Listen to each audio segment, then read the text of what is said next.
Well, I'm a person who just can't turn down a good glass of iced tea. And when I was served one at a recent meeting, I knew I was not only drinking one of the best glasses ever, I'd also found a story. Our Lisa Hines tracked down the Oklahoma City entrepreneur and joins me now. And Rob, what a tea it is. His tea is so good that he's had diabetics tell him they're willing to go into a diabetic coma just to get a drink. And I had a chance to have him show us how to mix up that perfect brew. You boil the water, add your sweetener, and stir it up. But that doesn't necessarily guarantee you good sweet tea. According to tea maker Carlin Williamson, the base of a good tea starts with the water.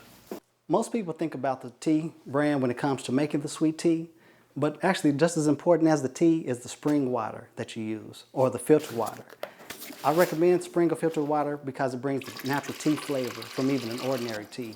If you have bad tasting water, even with a great expensive tea, the tea can become bitter and dull tasting. And Carlin says you certainly don't want to use distilled water, and here's why. Have you ever had flat pop or flat soda? It gives you that icky taste. Well, you can have an icky taste with flat tea, and that's why we don't recommend distilled water. And there's a trick to making the tea. The trick is you first boil the water. You take 4 cups of water, and then you put the water, let the boil with a semi-boil. But don't dare boil the tea bag. Woo, that's a no-no. That's a big no-no. If you boil the tea with the tea bags, you will have nasty tea in about 2 minutes. And to get the best quality tea taste, you want to extend the tea time to 10 or 15 minutes. But you boil the water first, place the pot in the middle, off the heated stove, then you place the tea bags 10 to 15 minutes. And I recommend 3 to 4 family-sized tea bags per gallon. But from here, Carlin says his recipe is a secret. Yeah, the special ingredients we have a little, we have a different concoction of quality elements to bring that extra flavor. Okay, he isn't going to share his secret recipe, so he'll just show us how it's made, starting with... And now for the lemon. Hold on. Stop with the lemon. Business partner Michael Clark says the key to good sweet tea is their special sauce. Try this.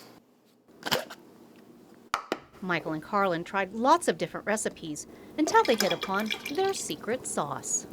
Would you like a taste? I'll try it.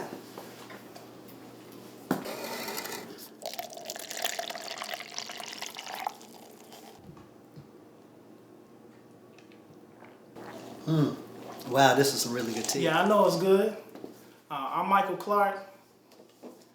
This is not for sale, but this is. And that's how Michael and Carlin say you buy their tea, by the gallon. So Lisa, why did these two decide to become sweet tea entrepreneurs? Well, Rob, it started as a challenge by Southerners who said Oklahomans could never make a tea as good as theirs. So Carlin and Michael stepped up to the challenge and created their perfect blend, which is the name of the tea. And here's the funny part. They aren't even tea drinkers. They'll drink it occasionally, but not a lot. Until now. So where could someone taste their perfect blend? You can just give them a call, and we have their number listed on our website under the story. And you can find that at okhorizon.com. Thank you so much, Elisa. You're welcome, Rob.